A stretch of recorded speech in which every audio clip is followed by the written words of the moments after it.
Just 3 years after the 2015 horror movie Hell House LLC was released, a sequel came out. Hell House 2, The Abaddon Hotel, follows much of the same formula as the original.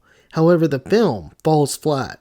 Despite this, the movies seem to do well enough to garner a third and fourth film, with even a fifth movie coming out in 2026.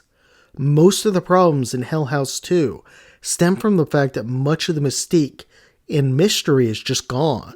We know the hotel is haunted by an evil presence and that anyone who enters is at risk of being killed.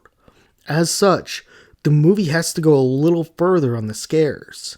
In this movie, we see many of the victims of the original reappear.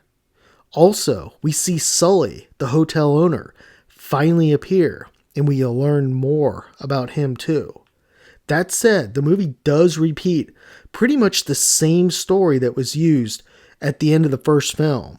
A producer wants to get in the Abaddon for a story and heads in with her cameraman, and Mitchell from the original film, who discovered Sarah was actually killed. Soon after entering, they become trapped in the hotel and are stalked by evil forces inside. In addition to them, an ambitious psychic and his cameraman, they tag along too. They don't provide much and go a separate direction inside the Abaddon Hotel, and are basically just used for additional kills. That said, the scene where they were killed is one of the scarier scenes in the movie. One thing I did like was the movie does provide more info on the hotel. We learn the Abaddon was built in a way that makes it confusing to find the exit. The sequel also confirms that Sully was looking for the portal to hell and found it. This was mentioned in the original film, but the sequel explores this angle a bit deeper.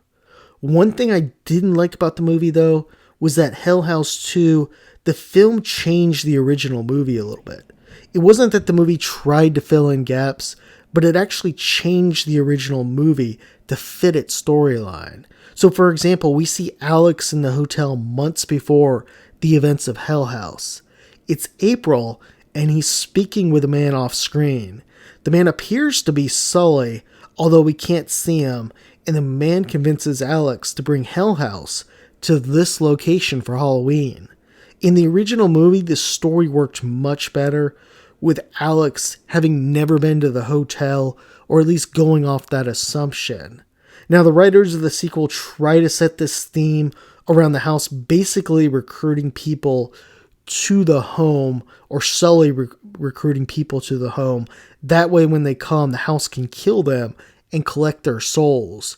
In the sequel, Jessica, who's a skeptic, receives an anonymous letter around the killings that says additional evidence is inside the hotel. Jessica doesn't even work in the paranormal field and mainly covers politics. However, she is drawn to the story. We also see Sully mentioned at the end of the movie. He has been sending tapes to someone else who's going to soon visit the home, setting up the stage for the third person or the third movie in the franchise. In general, the movie, it's not a terrible watch. It's got some pretty good scares even. The storyline just isn't as good as the original, and I think it's definitely a step down from the first movie. Regardless, I have high hopes for the other sequels, and I think this franchise still has the potential to put out a great product for that 2026 film.